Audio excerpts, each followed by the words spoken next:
It's sensitive, it's personal, and in the wrong hands, it can be dangerous. As technology and biotechnology rapidly expand, they bring new and serious challenges. Consumers deserve to know how their data is going to be used, and Americans deserve protection from foreign threats. That's why we're here today. The 23andMe saga has unveiled serious and concerning issues regarding consumer protection, data privacy, and national security. We've explored these issues in this hearings, but today's hearing focuses upon genetic data. 23andMe collected genetic data from roughly 15 million people. And when it did, it told the consumers that their data would be safe. They said it would be protected under their privacy policy. But now 23andMe is in bankruptcy and is selling off its data, Americans' genetic data, your data, to the highest bidders. Bidders who consumers never consented to giving their information to, bidders who could manipulate and repurpose the genetic data, bidders who could be loyal to or controlled by foreign adversaries.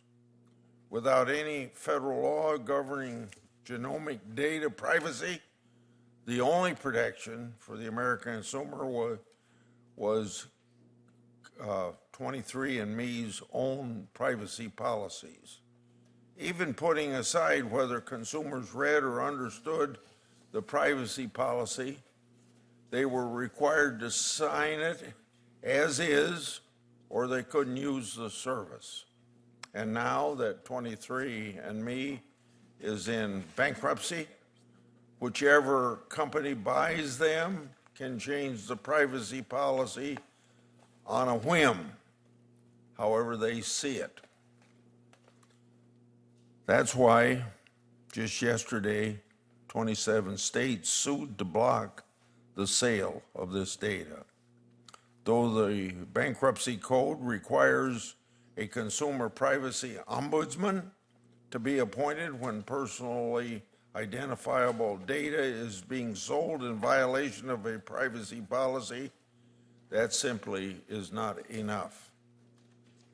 On the one hand, the bankruptcy code doesn't include genetic data within the definition of these three words, personally identifiable information. So even if a company sold genetic data in violation of their privacy policy, the code doesn't require an ombudsman to be appointed to protect consumer privacy interest. On the other hand, even if an ombudsman is appointed, the timeline on which they operate and the efficacy of their role must be further interrogated. Before Americans' genetic information is sold, they should be able to decide whether, when, and how that data is going to be used. In addition to consumer rights concerns, the national security implications of 23andMe bankruptcy are significant.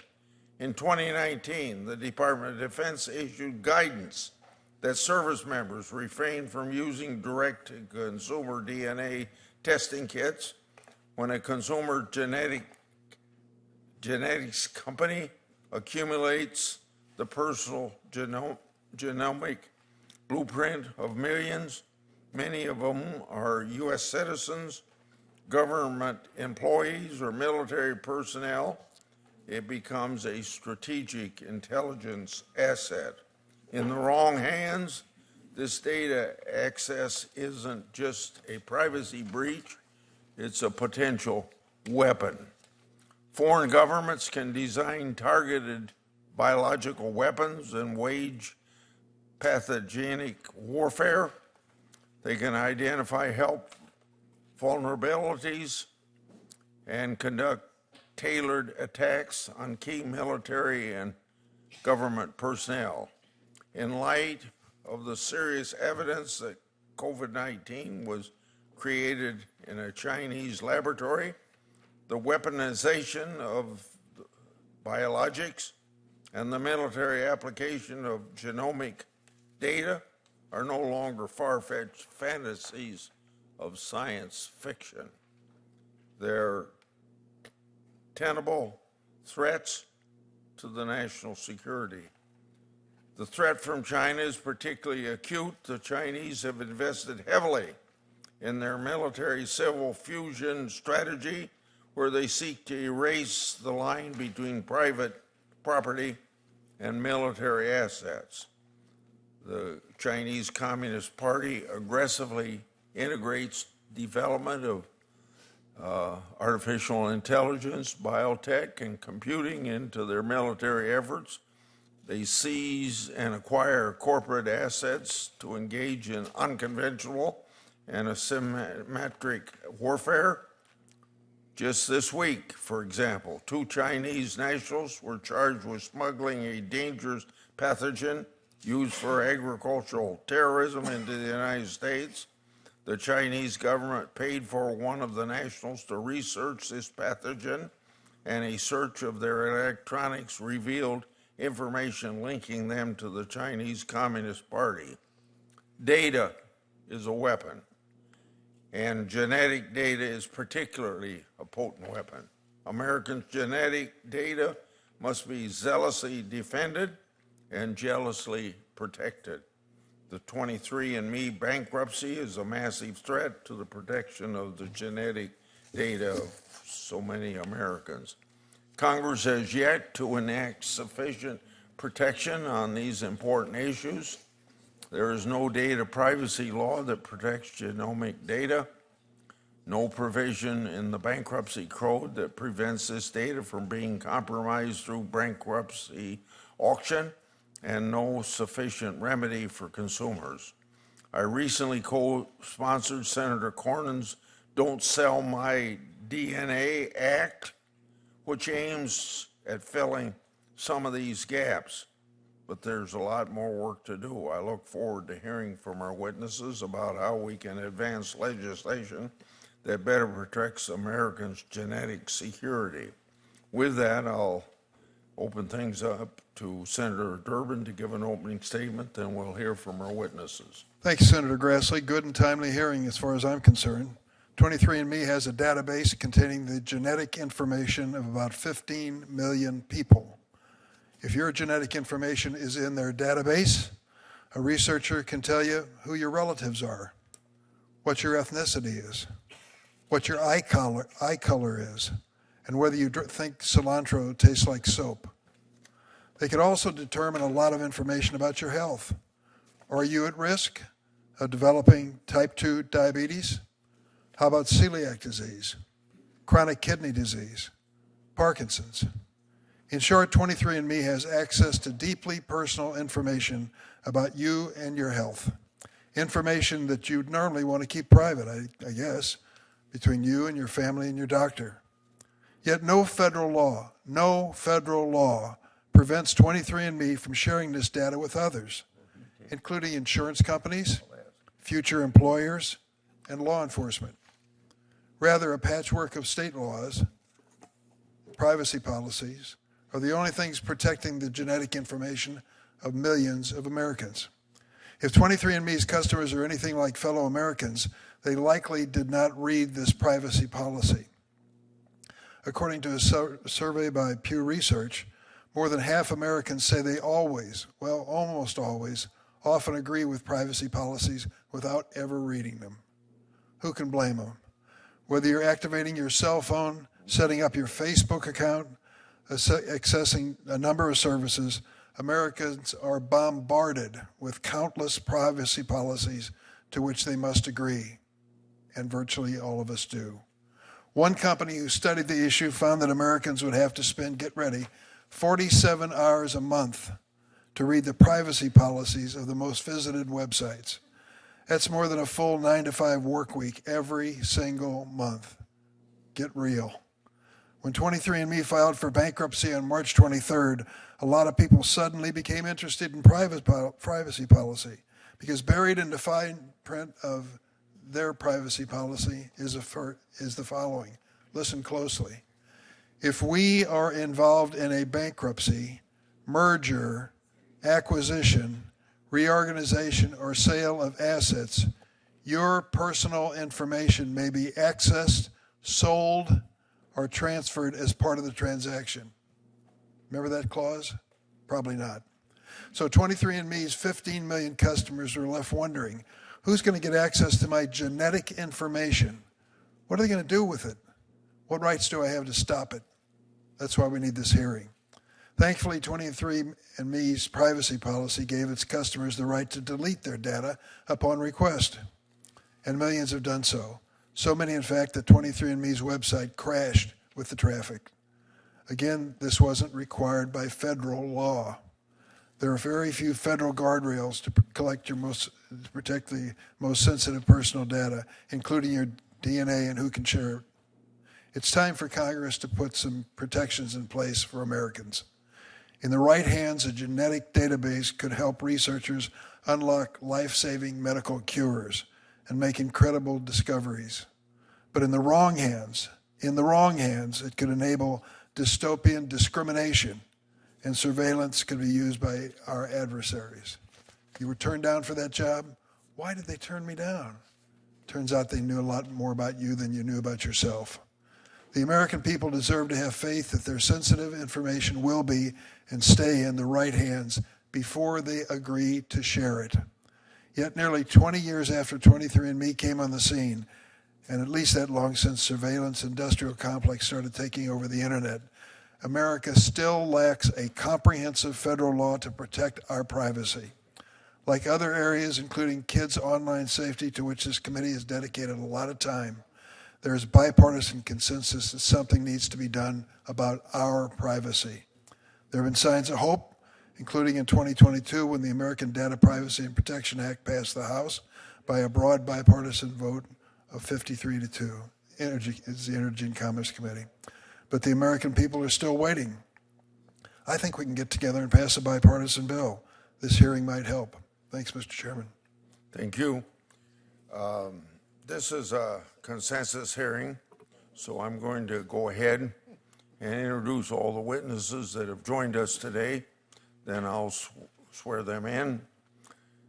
Mr. Joseph Selsavage serves as interim CEO, CFO, CAO, 23andMe. He joined 23andMe in November 2021 through the acquisition of Lemonade Health. At Lemonade Health, he was Chief Financial Officer. Mr. Selsavage received a BA in Economics and Financial Management and his MA in Accountancy from Catholic University. He also received his MBA from Massachusetts Institute of Technology. He is a certified public accountant.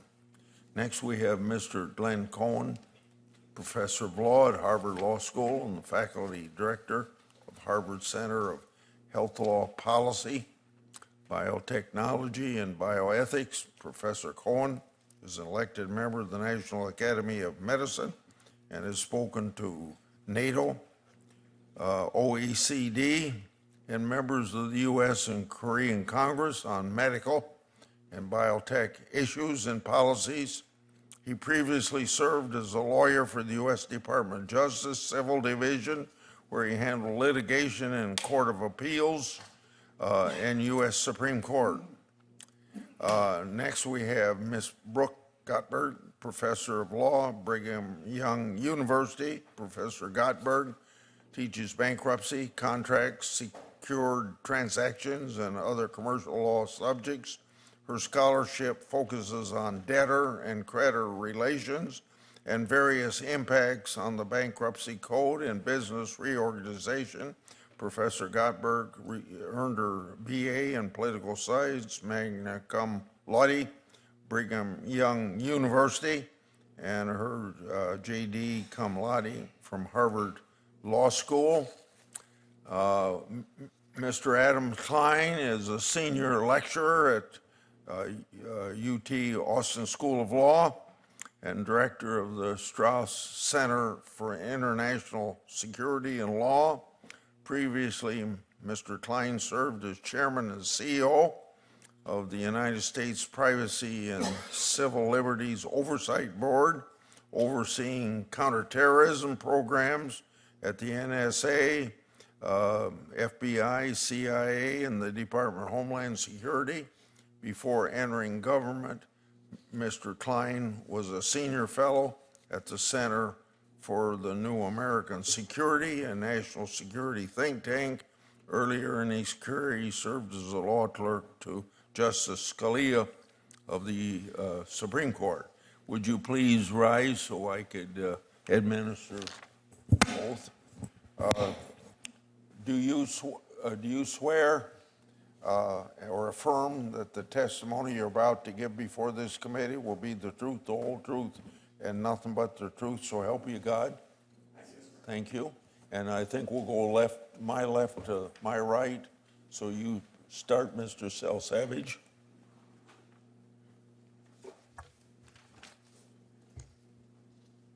Chairman Grassley, Ranking Member Durbin, and members of the committee, thank you for the opportunity to appear before you today.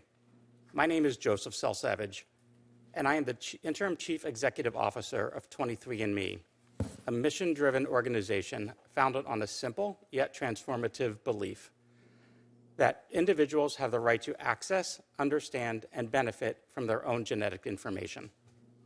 From the very beginning, 23andMe's purpose has been clear: to help people live healthier lives through direct access to their own DNA, to accelerate scientific discovery, and to contribute meaningfully to the future of personalized medicine. We recognize that with this vision comes immense responsibility to the millions of individuals who have chosen to participate in something larger than themselves. We are here today not only to answer your questions, but to reaffirm our deep commitment to data privacy and security, transparency, customer choice, data stewardship, and scientific integrity. Founded in 2006, 23andMe is a personal genomics and biotechnology company that pioneered direct-to-consumer genetic testing. We are named after the 23 pairs of chromosomes in every human cell. Our mission has always been to empower consumers by providing access to information about their personal genetics based on the latest science, so that they can make their own informed decisions about their healthcare journey. Our services allow customers to gain DNA insights about their genetic risk for dozens of conditions like type 2 diabetes, Alzheimer's disease, and certain cancers. They can also learn about their carrier status for inherited conditions like cystic fibrosis or Tay-Sachs disease, or wellness factors like lactose intolerance or deep sleep intolerance. 23andMe customers have consistently reported taking positive health actions after learning about their genetics through 23andMe's services. 82% of our customers with an actionable genetic result were previously unaware of their health risks. The value of personal genomics goes beyond the insights people learn about themselves. Customers who register for our services also have the option to allow their data to be shared for research purposes, and over 80% of our customers have chosen to consent to research. Consent is a central tenet of 23andMe's research program. We have separate research consents beyond our consents to processing sensitive data, a privacy statement, and terms of service that customers must review and agree to if they want to participate in our research program. We remove all identifying information before any genetic data is shared with third parties. Any customer who affirmatively consents to participate in our research program can easily opt out at any time through their account settings and have always been able to do so. Customers are also free to delete their account and data at any time. Our customers who have affirmatively consented contribute to more than 230 studies on topics that range from Parkinson's disease to lupus to asthma and more. We collaborate with advocacy organizations, universities, and biotech companies to bring customers opportunities to participate in research. Since 2010, 23andMe has published 293 papers that help advance scientific research in a wide range of fields. Due to circumstances that I discuss in more detail in my written testimony, 23andMe is currently conducting a sales process supervised by a United States bankruptcy court. That process has been a success to date. We have 2 remaining bidders, both American enterprises, that will conduct a final round of bidding later this week before the sale of the winning bidder is presented for approval by the bankruptcy court. Because this proceeding is ongoing, I am unable to speak about the merits of either bid or the ongoing sale process. Let me assure the committee that 23andMe remains committed to protecting customer data. We are requiring that anyone bidding for 23andMe must agree to comply with our privacy policies. We recognize the vital importance of protecting every individual's right to access and control their own genetic information. Empowering people with the knowledge about their DNA is not only a matter of personal autonomy, it is a gateway to proactive and personalized health, informed decision-making, and greater engagement in consumer and scientific progress. At 23andMe, we believe that when consumers are trusted with their own data, they become partners in advancing medicine and not just patients of it. I appreciate the opportunity to testify before this committee today, and I welcome your questions. Chairman Grassley, Ranking Member Durbin, other distinguished members of the committee, my name is Glenn Cohen. I'm a Deputy Dean and Professor at Harvard Law School. I work on the legal and ethical issues in medicine and the biosciences, including genetics. Thank you for the opportunity to testify before you today. Genetic data requires special protection because it is immutable, it inherently identifies us, it reveals information about our blood relatives, and because many health conditions have significant genetic components, so knowing about someone's genes is knowing about their health. If one's genetic information was accessed, it might reveal information on prognosis for breast cancer, Alzheimer's disease, and many other health conditions. It might let people identify you, including reconstructing your face and vocal characteristics. You might face discrimination in life, disability, and long-term care insurance, and it might reveal misattributed paternity. There are additional risks to our service members. Indeed, the Pentagon warned that our enemies might use the 23andMe data for, quote, mass surveillance and the ability to track individuals without their authorization or awareness, unquote. And that's just today's risks. The development of polygenic risk scores may further reveal our risk for various diseases, and some have begun using 23andMe data to create scores to predict behavioral traits like risk tolerance and even educational attainment. Since 2006, through its direct-to-consumer genetic tests, 23andMe has amassed a vast database that includes the genetic and personal information of more than 15 million consumers. For many, it also holds physical specimens like saliva samples. The main privacy protection for those customers is just a promise the company has made in its privacy statement, not to share personal information voluntarily with insurance companies, employers, or public databases, or with law enforcement agencies without a valid subpoena, search warrant, or court order. But if you read more closely, the privacy statement provides much less protection than it appears to. Few customers read or understand privacy statements or terms of use.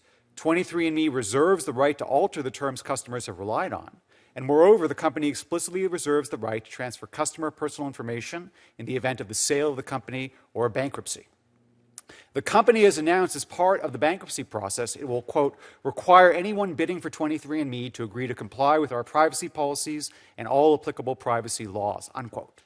Well, that's all well and good, but even if that becomes a condition of the sale, nothing prohibits Regeneron, TTAM, or another buyer of the data from altering that privacy policy, just as there's nothing to stop 23andMe from doing so tomorrow. It's also unclear to me what's going to happen to the saliva samples, raising additional privacy concerns. Trust is all about a relationship. Customers who chose 23andMe entered into a particular kind of relationship with a particular kind of company. They shared their genetic and other personal information, recognizing there was some privacy risk, to obtain potential ancestry and health-related insights, and for some of them to help enable research and the development of potential new drugs or other therapeutics. Upon bankruptcy or sale of the assets, consumers may find themselves in a relationship with a very different kind of company, with goals they may not support and policies that have changed while they weren't looking. Privacy statements and customer acquiescence have a role to play, but private ordering solutions can only go so far to deal with these concerns. And federal law is not currently up to the job. The Health Insurance Portability and Accountability Act, HIPAA, our main health privacy law on the federal level, will not apply to 23andMe because it's not a covered entity. The Genetic Information Non-Discrimination Act of 2008 protects individuals from genetic discrimination for employment or health insurance, but unlike its equivalent in many of our peer countries, it doesn't cover life, disability, and long-term care insurance. It excludes military personnel and excludes protection for individuals on the basis of conditions that have already manifested in the individual. In my written testimony, I've analyzed a series of possible alternatives for you to consider, but I want to focus on two here, two that I think are particularly promising. First, the Don't Sell My DNA Act, introduced by members of this committee, Chairman Grassley, Senators Cornyn and Klobuchar, which would introduce a strong model of affirmative consent upon bankruptcy. We've heard a lot about consent from the company, and the question is, why aren't they getting consent at this moment for the transfer? Why not go back and ask people to affirmatively consent to that transfer? And that's what your act would help do. I would like to see it extended, in fact, beyond the bankruptcy to other forms of sale or transfer of genetic data, and more explicitly cover the biospecimens. The second complementary model I want to highlight is from Florida, which in 2020 became the first U.S. state to ban insurers from discriminating on the basis of genetic information in areas not covered by GINA: life, long-term care, and disability insurance. I would like to see a similar effort on the federal level, because when it comes to, I respect federalism, but when it comes to genetic discrimination, really all Americans should have this protection. Chairman Grassley, Ranking Member Durbin, members of the committee, I'm appreciative of your focus on this important issue, and I thank you for the opportunity to testify before you today, and I look forward to answering your questions. Thank you very much. Moni, I'm going to go open up the Senate. Would Senator Cornyn, would you chair while I'm gone? I'll be gone about 15 or 20 minutes. Thank you. Go ahead, Professor Gottberg. Okay, thank you for the opportunity to present to you today. Sure. Push the button. Thank you. Thank you for the opportunity to present to you today. I'm happy to provide some perspective on the sale of personal consumer data in bankruptcy. And the main message that I'd like to convey is that the concerns that you've raised are not inherently bankruptcy issues. I'd also like to advise against passing bankruptcy-specific prohibitions on the sale of data, and I'll explain. Bankruptcy provides a vital public policy role in the smooth running of our economy. Bankruptcy is not inevitable when a company becomes insolvent, but its primary purpose is to mitigate and manage the losses caused by a debtor's insolvency. When a company becomes insolvent, the creditors of that company are obligated to engage in a competition for those debtors' limited assets.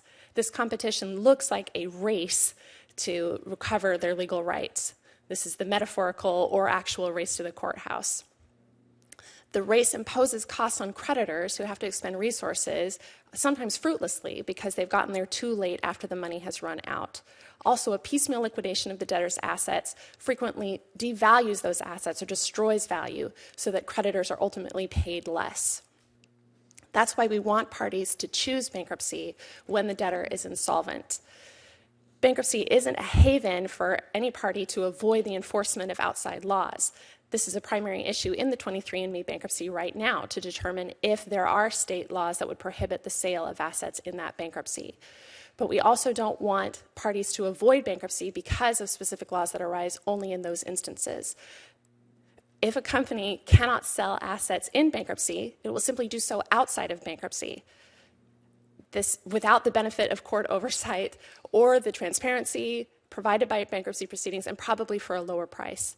This won't actually protect consumers from the sale of their data.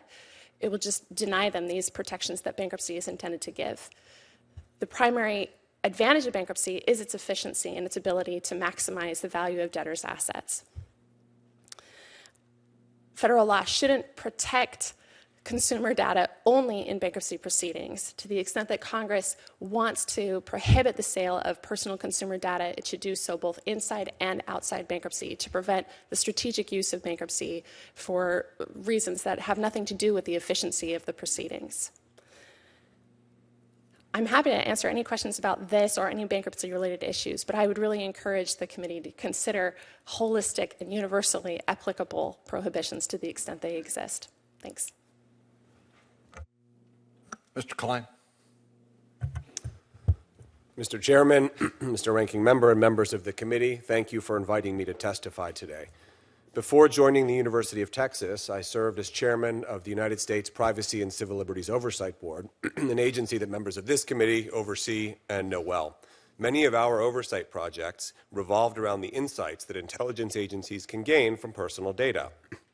That is because data is not just another commodity. When our adversaries buy or steal sensitive American data, they use it to harm the United States. China, in particular, has used American data to strengthen its military, conduct hostile intelligence operations, and help its companies displace American competitors. Genomic data, like the DNA profiles held by 23andMe, present several distinct national security risks. First, China could use DNA profiles to identify and track people of interest, such as American intelligence officers and critics of the CCP, the Chinese Communist Party, who live in the United States. China has already built a genetic database to track and identify members of its Uyghur minority. With our genomic data, it could do the same for Americans. Second, access to American genomic data could help Chinese biotech companies gain an unfair advantage over American companies. It could also help China train specialized AI models for biomedical research. Now, China has domestic AI data sets, but its population is far less genetically diverse than ours, so American genomic data would hold great value for them. Third, China could use American genomic data for bioweapons research. Now, that risk is speculative, but it can't be dismissed. My written testimony lists several clues that China might be open to this kind of research. For example, a Chinese military textbook speculated about bioweapons designed for specific ethnic genetic attacks. Access to American DNA profiles with their greater genetic diversity could facilitate research into ethnically targeted bioweapons. There's a disturbingly high chance, as members of this committee know, that we will find ourselves in an armed confrontation with the People's Republic of China before the decade is out, most likely over Taiwan. If so, we should expect China to target our homeland with unconventional, asymmetric tactics, which could include biologic attacks. Next year, this committee will once again consider Section 702 of the Foreign Intelligence Surveillance Act. As you do so, I respectfully encourage you to keep in mind that law's vital role in detecting adversarial plots against our homeland and stopping cyber intrusions into sensitive systems, potentially including systems like 23andMe's that store Americans' data.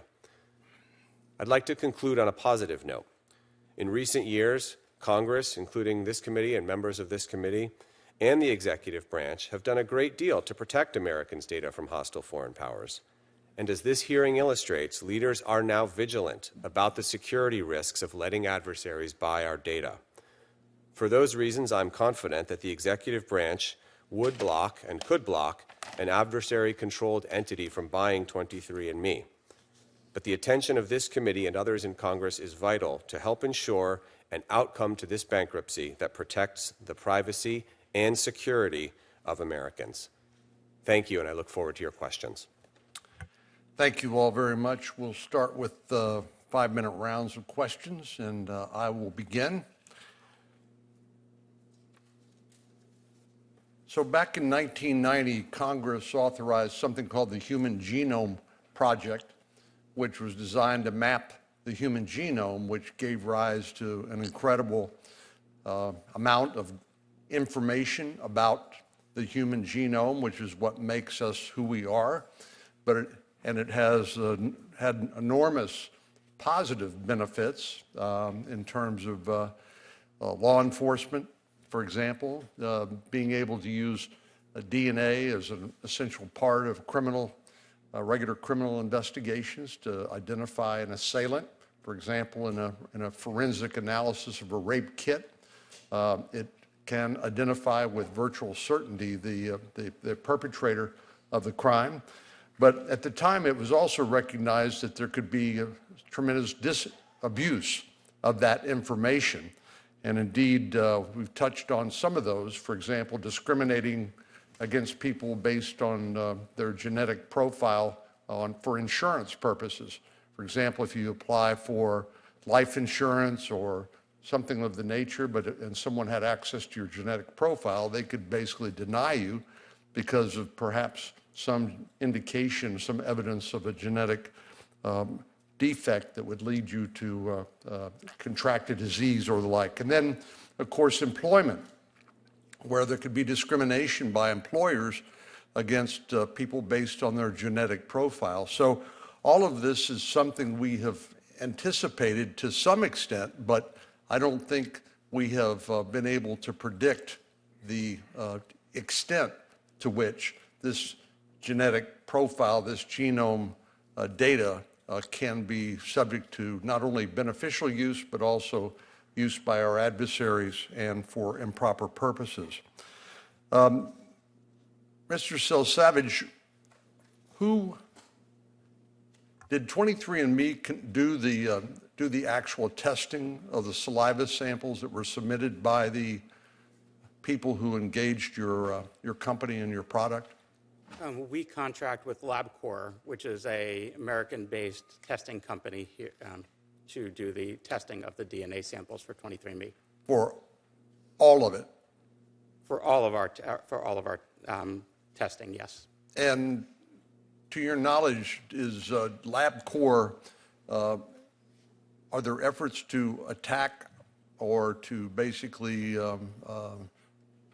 do cyber attacks on the database that LabCorp maintained of 23andMe genetic samples and data? I am not aware of any particular cyber attacks on LabCorp. However, you're not saying that LabCorp was somehow immune from cyber intrusions or cyber attacks, right? No, I'm not, Senator.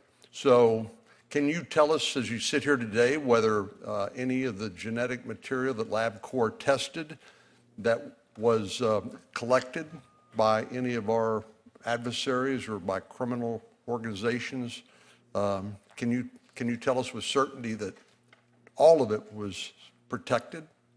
To the best of my knowledge, that data has been protected by LabCorp, and there has not been any breaches at LabCorp which has affected our data. Professor Cohen, there's, generally speaking, if there is genetic information supplied along the same lines as 23andMe, what's to protect individuals from outsourcing of some of that testing to, let's say, labs in China? I don't think there's much, Senator.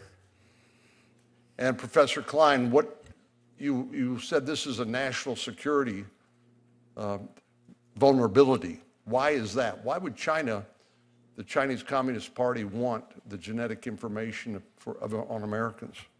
Well, there are several potential uses, none of which are good. One is to use genetic information as a means of tracking and identifying people, something that every intelligence service and law enforcement And that could include the active duty military? Active duty military, intelligence officers working for the United States, Chinese dissidents who are living here and have come here to enjoy freedom and freedom of speech, but whom the CCP is tracking.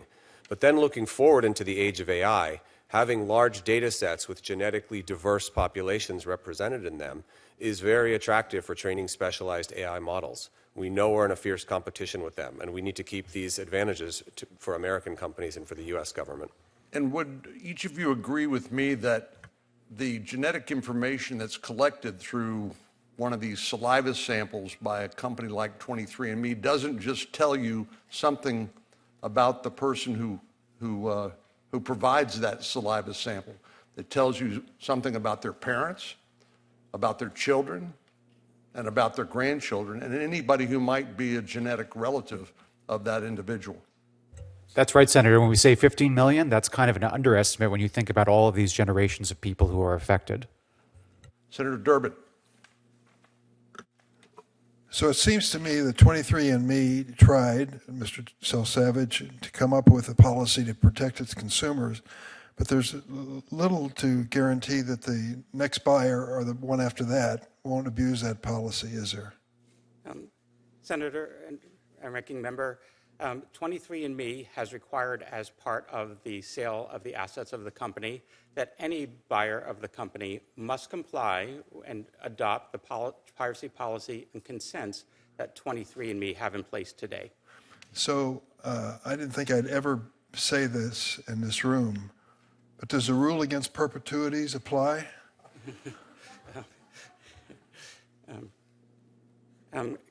Congressman, can you clarify that for me?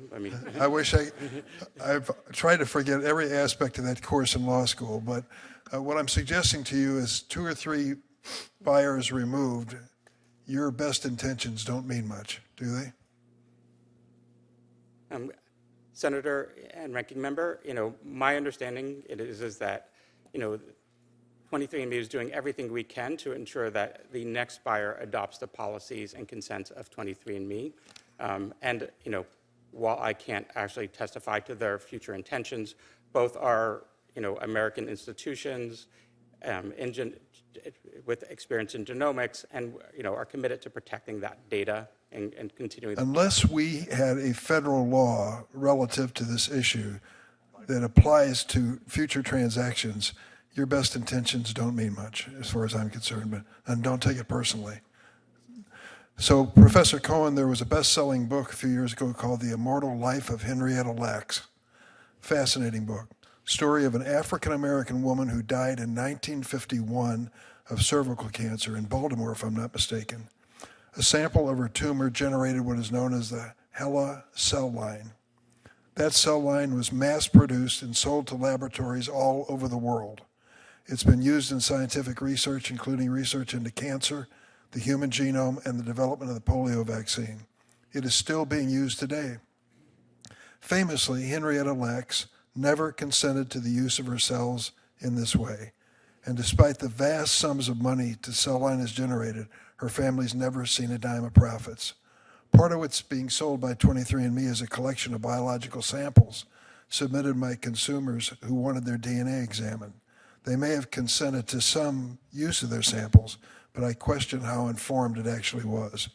And there's no guarantee a new owner won't change how those samples are used.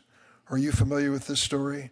I am, Senator. Is there anything we can learn from it in this application? I think to learn for the importance of affirmative consent, and again, affirmative consent that can explain as much as possible what you want to do with the material. And again, we still haven't had an answer why at this stage they're not going back to all of their customers and asking, can you consent to the transfer of your data to this new buyer? It's a very simple thing that the company could do. Why aren't they doing it? Mr. Selsavage, why aren't you doing it? Senator, 23andMe believes we've obtained the consent from our customers, and when the customer signed up to the service, they have agreed and affirmatively to consent to our privacy in terms of service, which specifically says that we, in the event of a bankruptcy sale, that we can actually transfer their data.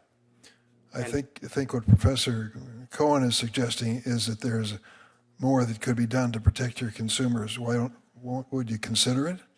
I can take that suggestion back to our team, Senator. I hope you will. Professor Gottberg, I guess my conclusion from your testimony was that bankruptcy code really didn't envision what we're talking about here. So the bankruptcy code treats, it respects law that exists outside of bankruptcy just the same in bankruptcy proceedings as outside. So any legal prohibitions that apply outside bankruptcy also apply inside bankruptcy. So in a way, the bankruptcy code did anticipate that. It just doesn't introduce new substantive law when a company files for bankruptcy. There's not new prohibitions that exist. But what you say is, in your testimony, current bankruptcy law provides some oversight that can prevent the worst privacy policy abuses in bankruptcy sale, but it does not prohibit the sale from taking place. Placing a prohibition on bankruptcy sales would simply push them outside bankruptcy proceedings where there are fewer protections. The best policy would make any restrictions on the sale of personal consumer data universally applicable. It's time for us to legislate, isn't it? I would say if you want to protect consumers from having their personal consumer data bought and sold, you need to do that. Amen. Thank you, Mr. Chairman. Senator Durbin, we've seen history made today because in your long and distinguished career in the United States Senate, I know you've been waiting to use the phrase rule against perpetuities in a question. So congratulations for that. Senator Blackburn. Thank you, Mr. Chairman. Mr. Salsavage, I want to ask you, let me say this. We all know that China is hard at work trying to build a virtual you of each and every one of us. And this is why we need to have a federally preemptive online privacy law, which we do not have. And whether it's 23andMe and genetic information or whether it is data security, this is something that we need. But you seem a bit naive to think that you haven't had any breaches or any attacks, cyber attacks. Our critical infrastructure in this country is hit many times a day. So what I want you to do, and you can submit this in writing, is to go into detail about how you anonymize and how you mask consumers and their information. And you can submit that during the QFR period. But I think it's important that you lay this out so that individuals know what level of protection that they are going to have. You all may sell, and then there may be an immediate buyer. You sold to 23andMe. You thought that would be a longer-term relationship. It's not. And then there may be 3 or 4 subsequent buyers. So some certainty and some awareness would be a good thing, and I want that in writing. Thank you. Senator, thank you for that. And I'll take that back to our team as well. I do want to note that, I am clearly aware that, basically there are many cybersecurity threats. And at 23andMe, security and our customers' privacy is top of mind. And, basically we, at 23andMe do have cybersecurity threats from our foreign adversaries and others. And I will take your concerns back. Thank you. Okay. I thank you for that clarification, because we deal with that issue repeatedly and the severe threats that exist each and every day. Okay, Mr. Klein, I want to come to you. Talking about a privacy standard, there are some states, including my state of Tennessee, who have stepped forward, and Tennessee in 2023 enacted the Genetic Information Privacy Act. That requires companies to protect consumer private information and to provide them with the ability to access their data, to delete their data and their account, and to destroy their biological sample. However, not all Americans enjoy this protection. So in that regard, is the Tennessee law a model for moving forward?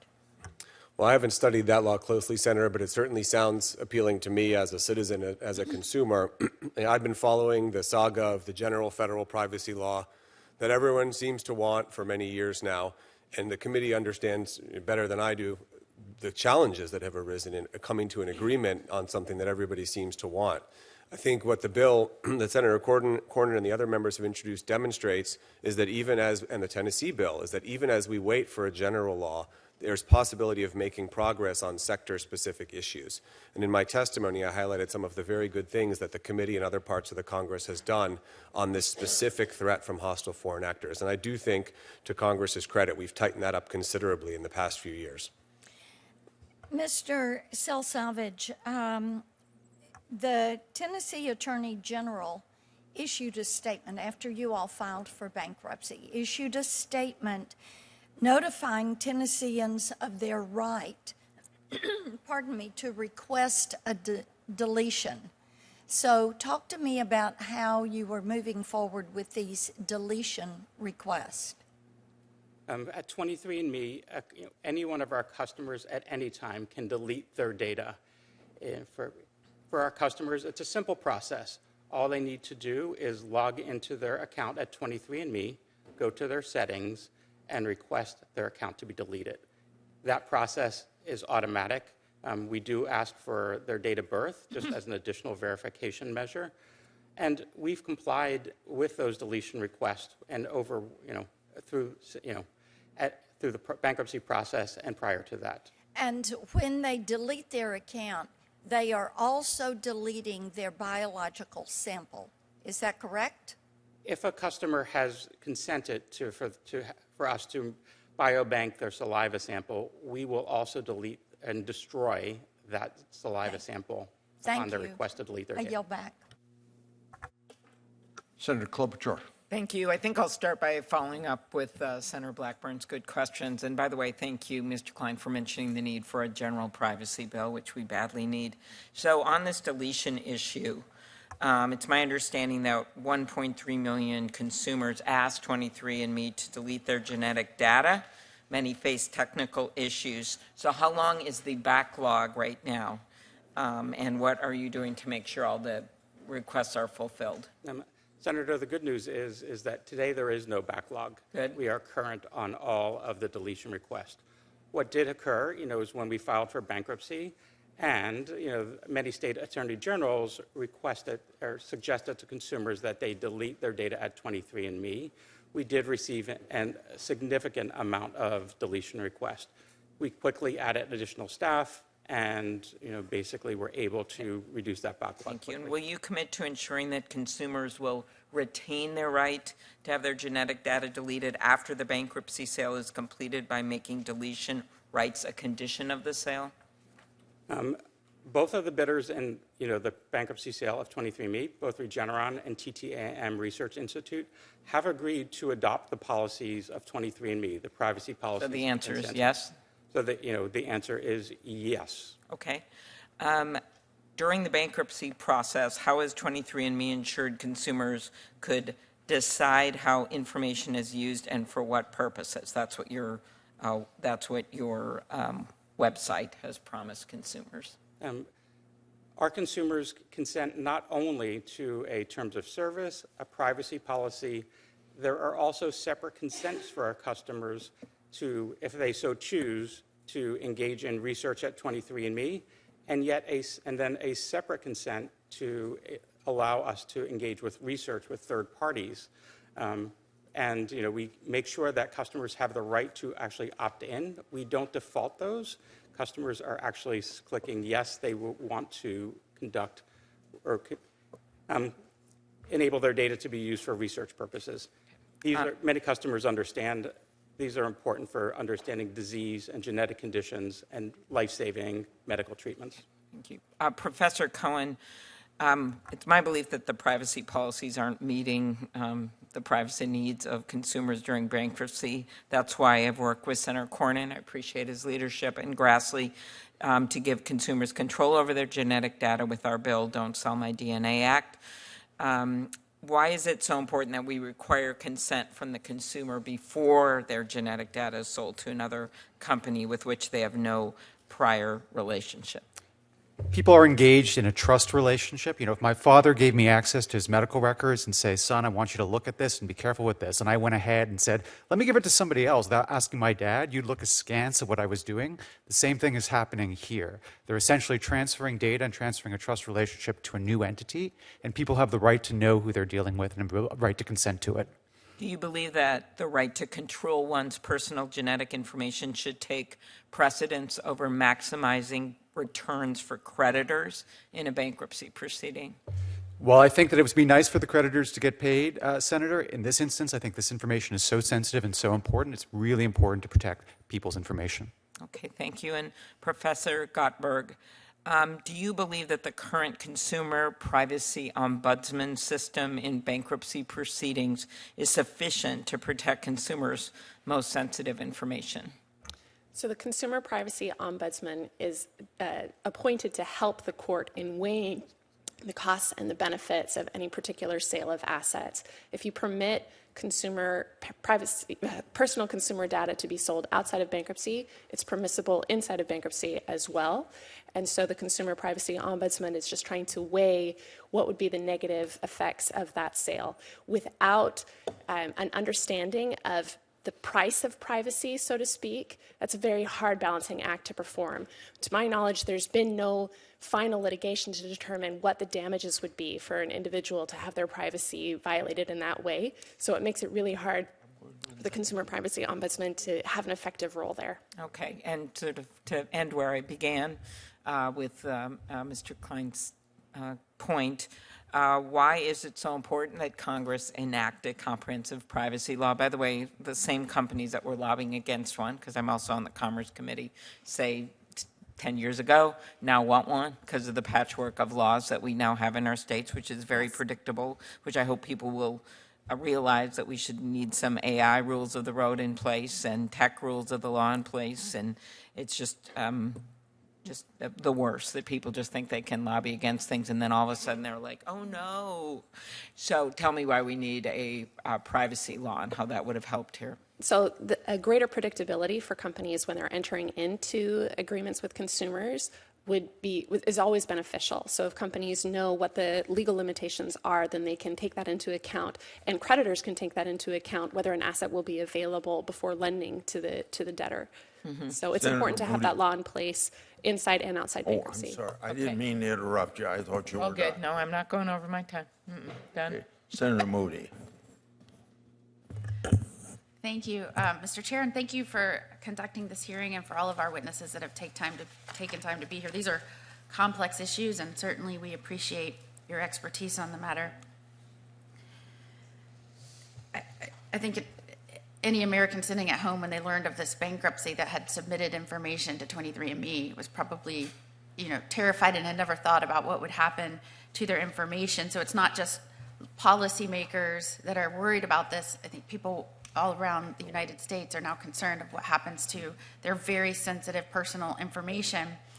And I think this is going to affect everything from data privacy to national security to potential biotech threats. And we cannot overstate the threat to this nation and to people individually. I think it's both going to be from a national security concern, but also private companies getting access to some of this data. I appreciate the shout out to Florida. Florida does lead in many of these policy areas. We are not afraid to diligently dig in and take action quickly to protect people and their rights, and thank you for acknowledging that. In fact, right now, as we sit here, it is not illegal for insurance companies, life, disability insurance, to inquire about, get access to your genetic information in all 50 states except Florida. And so we appreciate that, and I think it's going to be imperative that this body, as we're presented with the sale of companies that have access to this information, and it's not just 23andMe, there are going to be other companies that get access to genetic information to be used in business models, to develop strategies to maximize profits, whether that's from their everyday course of business or whether that's selling of assets. We're going to have to deal with how the exchange of genetic information of Americans is protected and whether it can even be treated as an asset. And I want to start first, sir, we appreciate you being here, and I know you have the best of intentions, you have said, as it relates to the assets. And you consider the genetic information of Americans to be assets? The genetic information belongs to the consumers, and basically, and it is a very valuable asset to those consumers. Yes. But to 23andMe, you considered that to be an asset. It is an asset to 23andMe. Yes. And in terms of valuing your business moving forward or valuing your particular parts of your assets in a bankruptcy, that is one core asset. Senator, we did not value that asset, per se, as part of the bankruptcy. However, the bidders are looking at that and placing a value on it. A bidder wanting to buy your company is assessing whether or not they can buy that data as part of how much they're going to pay you. Yes. And the more customers that delete their information, the less of that asset is available to transfer, is what you're telling us today? Senator, for us at 23andMe, we've let the buyer... Yes or no? And you're deleting that data, and once you sell an asset off, will it be less of an asset to sell? There will be less Extra questions? customers with genetic information in our database as people delete them, yes. So the customers that don't get this notice across the United States, the warnings from the attorneys general that this is a problem, you need to delete your information if they've moved and they don't get the notice and they don't delete it, they are part of the asset group that goes to the other country, right? Senator, Or goes to the other, could be the other country, I'm sorry, the other business. Senator, we have provided notice to all of our customers of the bankruptcy proceedings, and this week we will be providing notice of the sale of the company to either Regeneron or TTAM Research Institute. And at all times, our customers have complete control over their data. They have the right Except for the ones that didn't get notice and don't know about the sale, right? Senator, with all due respect, we are doing everything we can to make sure all of our customers get that notice of the bankruptcy and of the sale. We've emailed them. I heard that you have the best intentions. So I'm also hearing that we might need to modify federal law to address these intentions, because when you're talking about the sale, you list that you will not sell to any countries of concern on your website, but I guess all other foreign nations could presumably offer to buy, right? If they're not a country of concern in your mind? Senator, Yes or no? You're limiting the exclusion of those to countries of concern. we are limiting the sale of assets to any foreign adversary to the United States, any companies in those countries. But another foreign adversary could buy this information, or another foreign nation state could buy this information and sell it to a foreign adversary. Nothing prevents that, right? Senator, with all due respect, we have only 2 bidders left here, and both are American enterprises. Both Regeneron is a public pharmaceutical company here based in the U.S., and TTAM Research Institute also is an American foundation, founded by the former CEO and co-founder of 23andMe. At the core of it, I understand you're saying right now there are only 2 bidders left, but under federal law and under what your best intentions are permitting, it could have allowed for a foreign state to buy these assets. Nothing would have prohibited that, and selling it to a foreign adversary, correct? Nothing in federal law would have prevented that. Senator, I am not a lawyer, but I do believe there are regulations, and there would have been different oversight if any of the assets were sold to anyone outside of the United States. Okay. Thank you, Chairman Grassley. Thank you, Chairman Grassley, and thank you to each of the panelists for coming here today and testifying on this important issue. It is particularly valuable that you're here to shed light on 2 issues important to our nation, to our families, and frankly also to my home state of Delaware, namely bankruptcy and data privacy. As I'm sure some of you know, Delaware is the most popular state in our nation for corporate incorporation, which also makes it a prominent bankruptcy jurisdiction. Delaware also is one of a small handful of states that's enacted robust data privacy protection laws, making it a potential model for federal legislation on data privacy, particularly in the context of bankruptcy. I do think it's critical that we strike the right balance between safeguarding data and personal information and maintaining a bankruptcy system that makes creditors whole and gives debtors a fresh start. If I might, Professor Gottberg, is a prospective buyer in bankruptcy legally required to follow 23andMe's current privacy policy? So the privacy policy is a contract. Right. So contracts are enforceable as between the 2 parties. In law school, we like to teach that a contract is a promise to perform or to pay damages. So a company that undertakes a contract, if they don't perform, would open itself up to a lawsuit for damages. That's true for 23andMe, and it would be true for any subsequent buyer. Whatever the subsequent buyer agreed to do would just be a contract. There would be no enforcement mechanism to force them to comply. They could just choose to breach. Nothing other than damages enforces that contract. And is there anything in the bankruptcy code that specifically addresses the transfer and use of highly sensitive personal data? In that situation, that is where the consumer privacy ombudsman could be appointed. Could be. right? But in that situation, their role is primarily to advise the bankruptcy judge to weigh the costs and benefits of any potential breach of a privacy policy. So again, without being able to put a number on what those damages are, what the cost is for a violation of privacy, it actually becomes a pretty difficult weighing exercise. Is there any relevant precedent? I don't know that it's ever been litigated. I haven't seen anything. Me neither. Professor Cohen, Delaware and a few other states have enacted strong data privacy laws designed to regulate entities that control sensitive data, give individual consumers the right to access, correct, or delete certain data. How can my colleagues and I do something similar at the federal level, and specifically in the bankruptcy context, to ensure sensitive data doesn't end up in the hands of the wrong people or the wrong country as a result of a bankruptcy proceeding? And what's your view on the Don't Sell My Data Act, where I've joined Senators Grassley, Cornyn, and Klobuchar as a co-sponsor? So I think the Don't Sell My Data Act is exactly the right idea here. I will say that I think that what's important is this idea of affirmative consent. That's what's central to the bill upon the transfer. And again, we still really haven't heard a good reason why we can't go back to all of these people and ask them, can you affirmatively consent to the transfer of your data to Regeneron or TTAM? So I'd love to see Congress push that and push it beyond bankruptcy to other kinds of sales of information as well. Let me ask you a question about affirmative consent.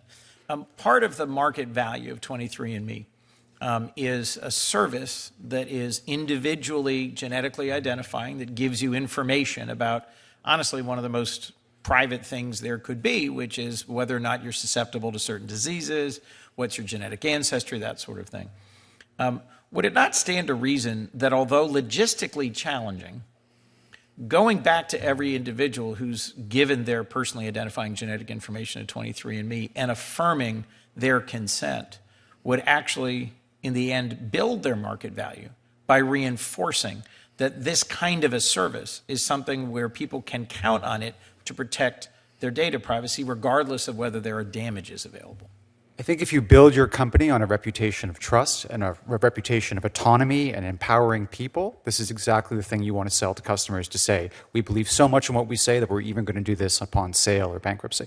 I mean, I understand how it might be complex or expensive, but in the end, I think it ultimately serves the entire segment of personally identifying genetic consult because it builds trust.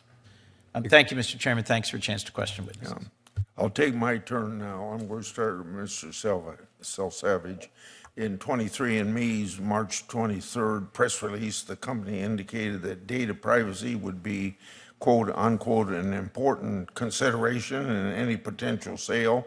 But when there was a motion to appoint a consumer privacy ombudsman in the bankruptcy, 23andMe first opposed the appointment of an independent ombudsman to ensure that genetic data was protected in the sale. Why did the company oppose appointing a privacy ombudsman?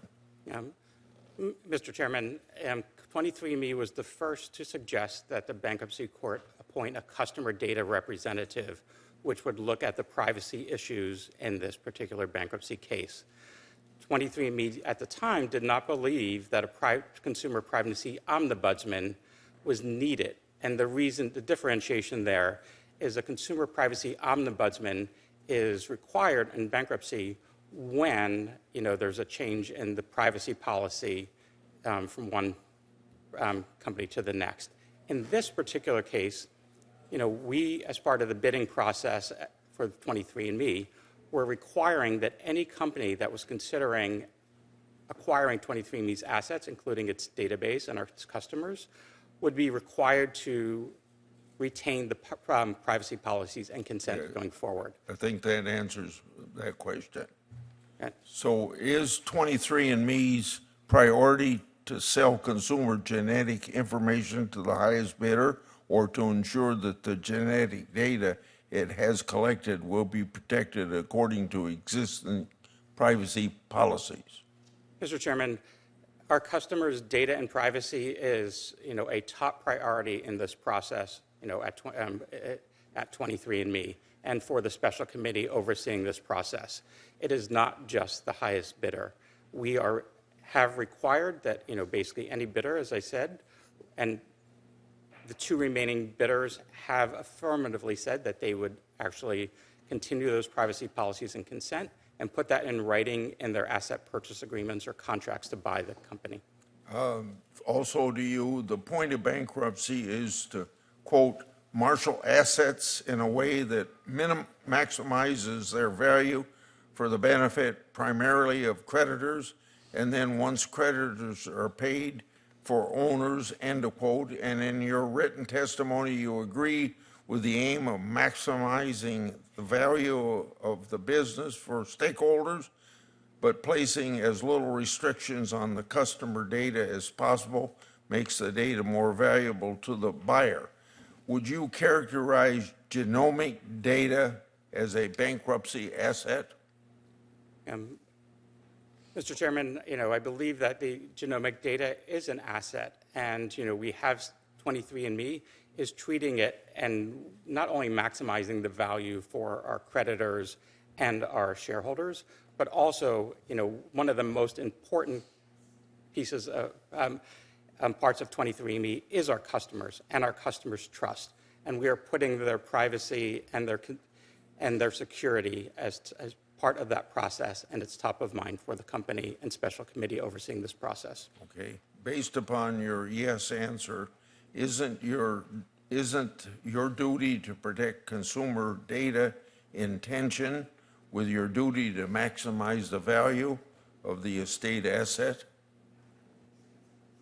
And I think we are looking at both of those duties combined, Mr. Chairman. So I think you're saying that consumer data doesn't have a higher value than the estate. So aren't you a little bit in conflict with some other things you said here? Basically protecting our consumers' data and their privacy and their consents as part of this process is a large consideration, and as I mentioned, it is not just accepting the highest dollar amount for the assets. My last question will be Mr. Klein. In 2019, the DOD advised members of the armed services not to use direct-to-consumer genetic testing devices. The guidance noted the risk of mass surveillance and the ability to track individuals without authorization. How could foreign adversaries use either the personalized or the aggregated genetic information of U.S. service members to harm U.S. interest in military operations? Thank you, Senator. Well, we know that intelligence services and police agencies like the FBI use genetic data to identify people of interest, and foreign adversaries certainly have a great interest in members of our military, where they go, what they do. So that would certainly be a concern for me, and we can be assured that they are looking at that and trying to use our service members' genetic data. You also mentioned aggregate. Large data sets have great value today for training AI models. China is trying to build large data sets in every conceivable area, but they have some gaps. One of those gaps is that their population is not genetically diverse.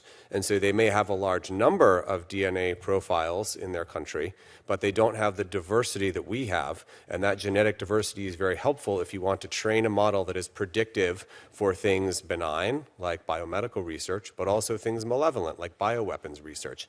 We don't want them to build out their database of DNA profiles with the diverse and rich data sets that we have here in America.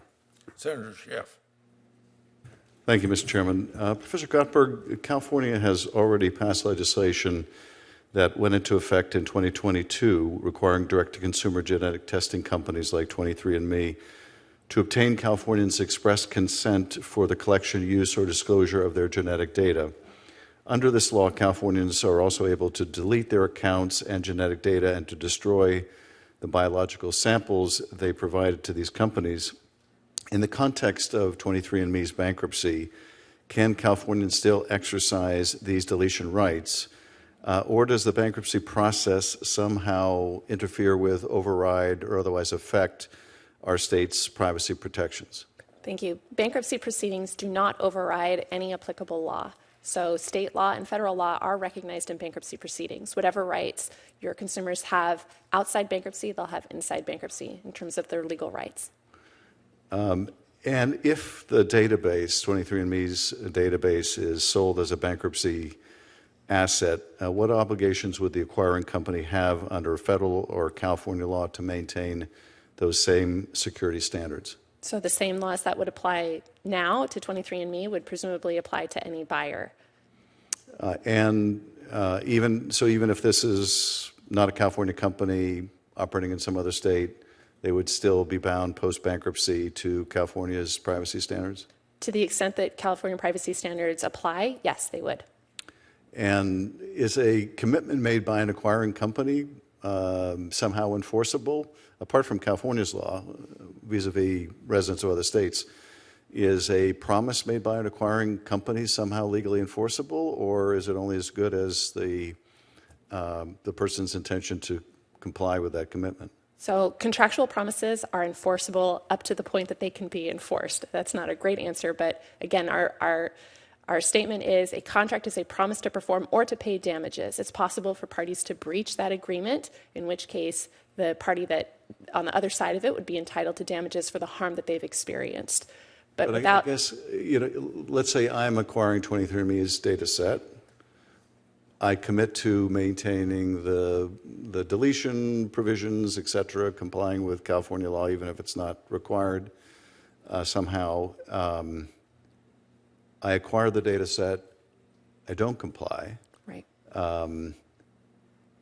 Has my offer to comply or my commitment pre-bankruptcy, has that somehow turned into a binding contract with the owners of the genetic data, the people who have the genetic data? So it would depend on who you were in privity with, I guess, in terms of the contract, to use, a fancy legal term.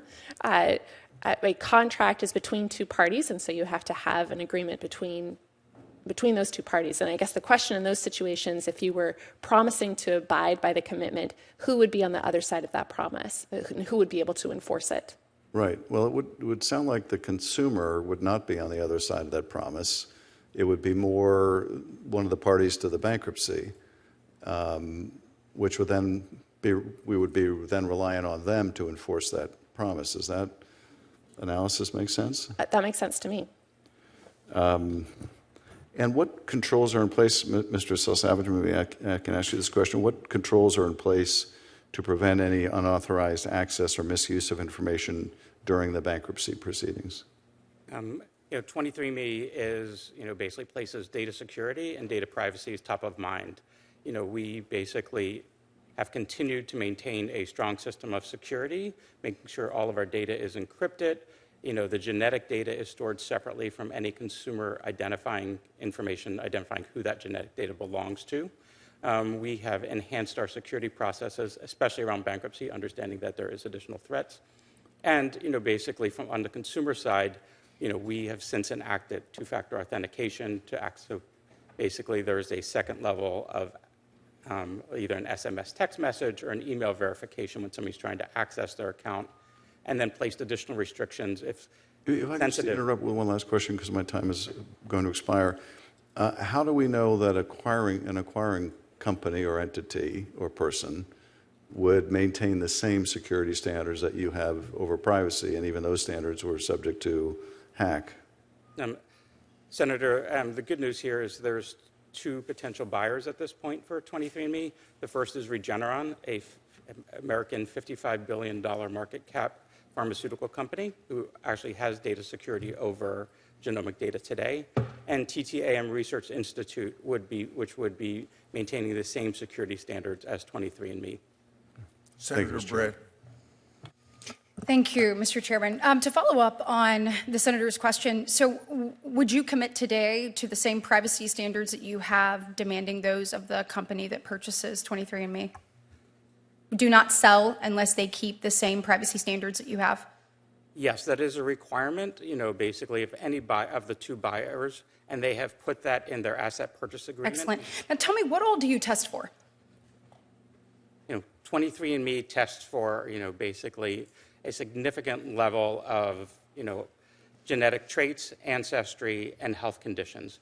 We actually, as part of our process, test over 600,000 variants through our testing process. Okay, so you're able to tell somebody maybe it's predictability of potential disease and other things? And while we can't definitively say that that person will get the disease, we can highlight risk and basically when people are at higher risk for certain diseases. And so do you test for sex? You know, as part of our testing, we do identify if the DNA showed that if the individual is male or female. And male is XY chromosome? That is correct. And female XX? Correct. On your database, though, you go into saying that if people self-identify of another gender, that you will attempt to give them a prognosis of the gender that they identify with versus the gender that they test for? Senator, I'm not aware of that. Oh, yeah, you do. So it says, we understand that sex is not always binary, and the words male and female may not accurately reflect an individual's identity. We also recognize that being categorized by birth sex may be an uncomfortable or triggering experience to some, and we do not mean to delegitimize anyone's gender identity or expression. We use your self-reported sex to customize your health and trait reports. For example, genetic risk and what they may mean differ between men and women. So men and women are different, right? I mean, you say that here. We just talked about the genetic testing. But then you go on to say, if you tell us you're a female, your reports will contain information that is relevant to genetic females XX. If you tell us you're male, your reports will contain information that is relevant to genetic males XY. Additionally, there are some sex-specific reports that are available on individual selected profile sex, such as male hair loss or bald spot.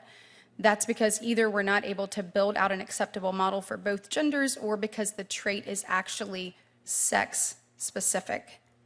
And so I guess I'm wondering, did you test, like if it's a genetic female that identified to you as a male, would you test them for male pattern baldness?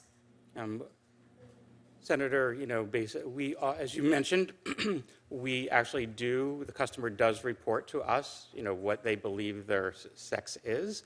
And we test against that, as well as what we found in the DNA as testing as well.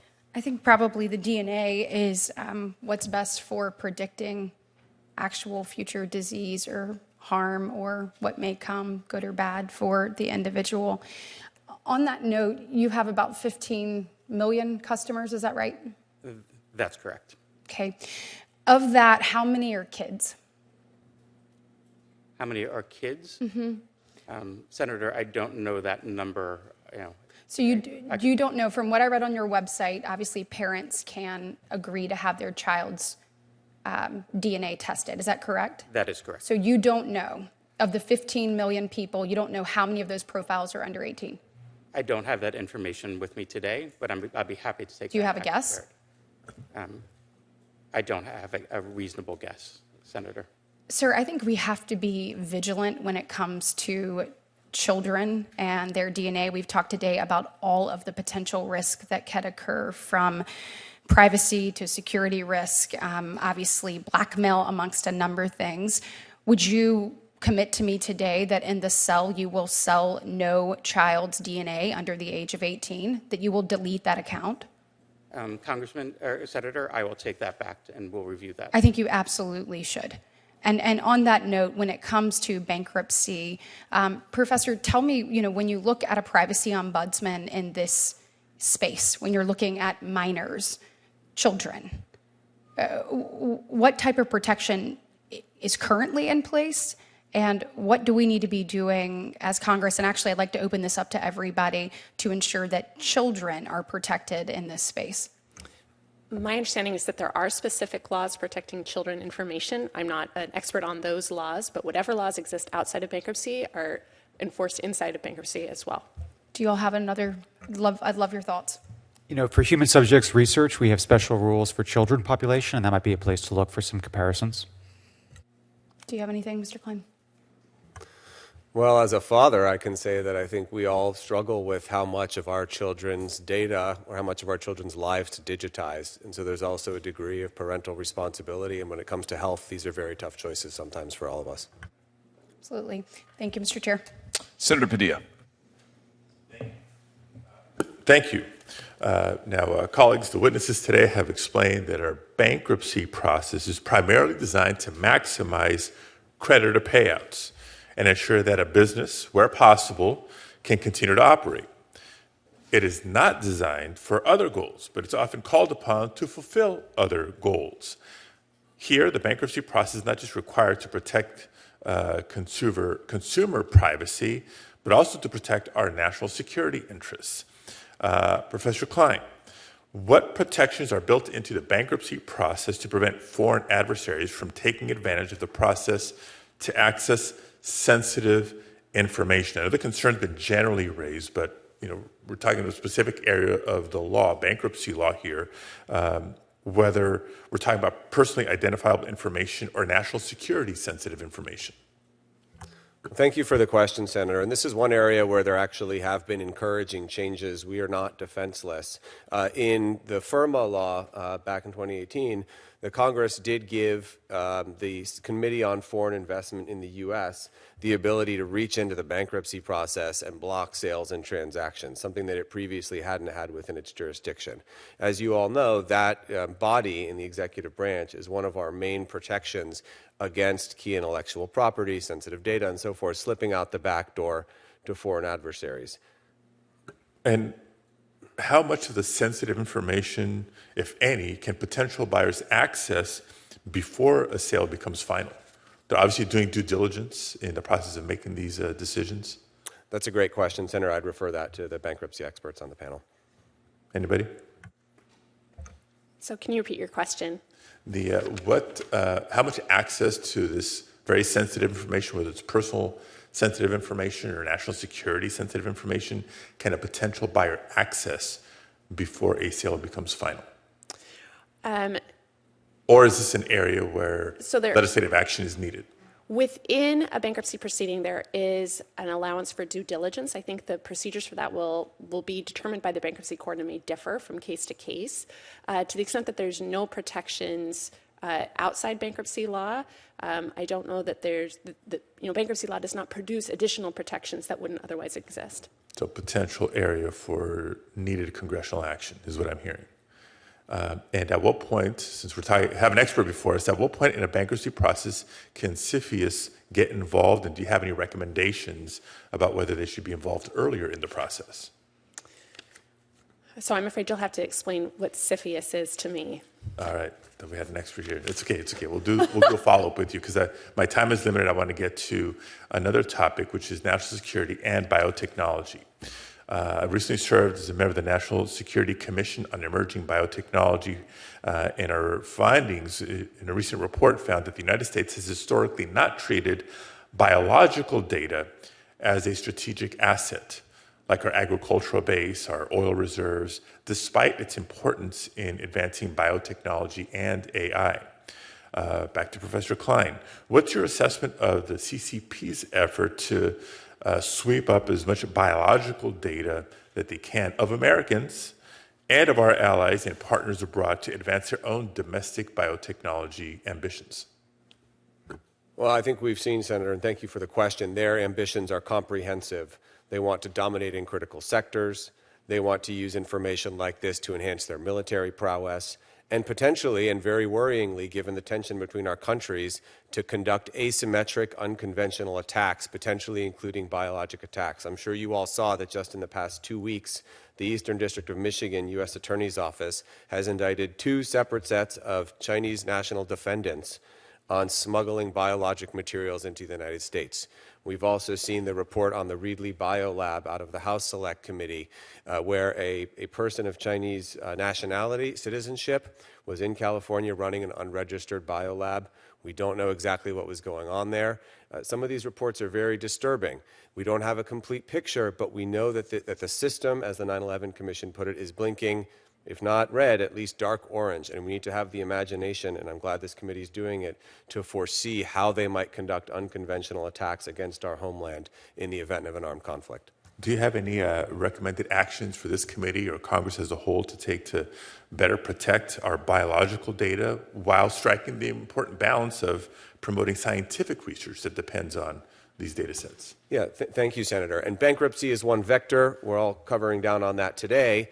Cybersecurity, cyber attacks is another major vector. We know that it's very hard for companies to defend against a nation-state level attack, but we can at least make it harder for them. We can at least force them to expend their very best, most exquisite exploits to try to get in and spread those techniques that they have as thin as possible. But I'll also flag one other vector, insider threat. This is something that those of us who have led organizations in the government dealing with classified material worry about every day, but it's also true in the private sector. Companies do not have the same comprehensive security clearance standards or personnel vetting standards that government organizations are supposed to. There are some private sector actors that are starting to help, for example, defense industrial-based companies do this. But if an insider who has authorized credentials inside a company wants to take out a bulk data set, whether it's genomic data or weapons designs, what does that company have in place to prevent that exfiltration? That's another very problematic vector. Okay. Thank you so much. Thank you, Mr. Chair. Mr. Selsavage, if I could just start with you. So how many customers do you have approximately? Between 14 and 15 million customers. Between 14 to 15 million. I think you told Senator Britt just a minute ago that a goodly number of those are minors. Is that correct? What I said was I don't have the number of customers. You have the genetic data of a good many minors. Is that correct? We have genetic data for a particular number of minors, and I will be happy to provide. People under the age of 18. Is that correct? That is how I'm defining a minor. So they give your customers, I just want to make sure I understand your business model. Your customers give you their genetic information for you to run various tests on. Is that right? Yes, that is correct. And I mean, that's pretty sensitive stuff, isn't it? Somebody's genetic information. Is there anything more personal than that? I would agree with you, Senator, that genetic data is sensitive information. And so now you're just going to sell all of it? 15 million people, bunches of kids, maybe millions. It's just going to be sold in the open market? As Senator, the good news, as I mentioned, is that the two bidders or buyers for the company, one is Regeneron, which is That's the big pharma company? It doesn't make me feel any better. It's a large pharmaceutical company. All right, so you're gonna take 15 million Americans' genetic information and you're gonna sell it to somebody, and your message to us is today, trust us, it'll be fine. Maybe it's a big pharma company. Maybe we'll get lucky. Maybe they'll treat it right. I thought your privacy code, your privacy commitment said that consumers had a right not to have their information shared with anybody else without their consent. I mean, I've got your privacy statement right here. It says that without their consent, you can't share their information. You're about to sell it. Senator, that consent is, essentially for, not real? Not share for research purposes, and we are not selling it for research purposes. So when you tell the consumer, give us your personal information and we'll take money from you, and we won't give it to anybody without your consent, it's not real. It just means, maybe kind of depends on the day. Senator, I will say that our customers' data is their own. They have the right at all times to access that information. They can edit it. Well, sure they can, but you're about to sell it to who knows who. They can't control it. You said to Senator Moody that consumers have complete control of their data. Complete. How can they have complete control if you're about to sell it without their consent? Senator, they can delete that data anytime up until the sale and after. Oh, okay. They can delete the data.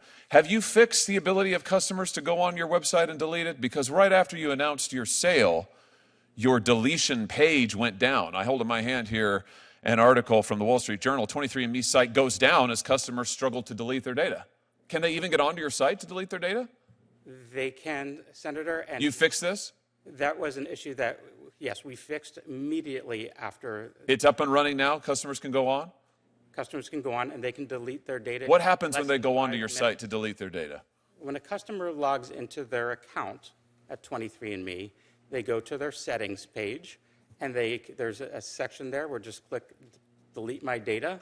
It confirms that they want to delete their data, and it's deleted automatically. Is that true? Let's take a look. Okay. When they go onto your page, they get an opportunity. It says permanently delete the data. So they click the button that says permanently delete the data, and then they get a notification that says your account is no longer accessible. How do they know if they can't access their account anymore? How do they know their data's been deleted? Because we send them a notification that their information has been deleted. You send it once, and how long does that take? our policies state that, we will delete their data within 30 days, and in most cases, it is automatic and happens much quickly. And when you delete it, it's deleted. It's gone forever. All the genetic data is deleted forever, and yes. Really? Because that's not what your privacy statement says in the fine print. Let's read it. What your statement says is, we retain personal information for as long as necessary to provide the services and fill the transactions you have requested, to comply with our legal obligations, resolve disputes, enforce agreements, et cetera, And then it goes on, 23andMe and or our contracted genotyping laboratory will retain your genetic information even if you choose to delete your account. Senator, 23andMe, it does not retain any genetic information regarding the consumer once they delete their account. We do. It says right here that you will retain genetic information, including date of birth and sex, even if you choose to delete your account. This is your privacy policy. I'm just quoting from it. Senator, to the best of my knowledge, we do not maintain any genetic information. It says even if you choose to delete your account, we will retain your genetic information, date of birth and sex, even if you choose to delete your account. There is some information that we do retain, such as, but not related to the genetic information. Right. But that, such as name, email address, Oh. and other. So even if you delete the account, you retain their name, you retain their email address, you retain their date of birth, you retain their sex, and you retain their genetic information, even if they choose to delete your account. So in other words, don't talk to your suit behind you, talk to me. He's not testifying, you are. You do not allow consumers actually to delete permanently their data. And when you said a minute ago to Senator Moody, at all times consumers have complete control of their data, that's just not true, is it? By the terms of your own agreement, that just is not true. Senator, with all due respect, all of the genetic data is deleted. We are only With all due respect, what you are telling me is in direct contravention to what your own policy states, even if you choose to delete your account. In fact, what you do is you allow your consumers to delete their account settings, but their data isn't deleted. You still have it. The laboratory still has it. You have their name. You have their date of birth. You have their sex. And now you're going to sell it. Here's my point. It's a pattern. Your consumers actually aren't in control of anything. You are. You control their data. You control their genetic information. Now you're about to sell it. You promise them, we won't ever sell it without your consent, but you're doing it. You promise them we'll allow you to delete it, but you don't. In fact, you've lied to them. Have you not? Senator, we have not. I assure you that we are deleting all of our customers who have requested. No, you're not. You're not because your policies say they're not. And you're not deleting it because if you were, your company wouldn't be worth $300 million. No, don't read from what your guy behind you is shoveling talking points to you now. I don't want your talking points. I've read your policies. I've seen what they are, and I tell you what, it's amazing to me you're not getting your socks sewed off by your customers. I hope they will. I hope they will rush to the courthouse, even as we are here today, to sue you into oblivion for lying to them and taking their most personal, identifiable information and selling it for a profit and lying to them and to the American public. Quite frankly, Mr. Salsavage, what you're doing here has all kinds of implications, national security implications, all of it, but nothing is worse than taking the personal, identifiable information of American consumers and keeping it and lying to them about it while you make a huge profit off of it. It's unbelievable to me. It's absolutely unbelievable. This concludes our hearing. I want to thank each of the witnesses for taking the time to share your experience, your expertise, and your perspectives. Written questions can be submitted for the record until Wednesday, June 18th at 5 p.m. I'll ask the witnesses to answer and return questions to the committee within 2 weeks. The hearing is adjourned.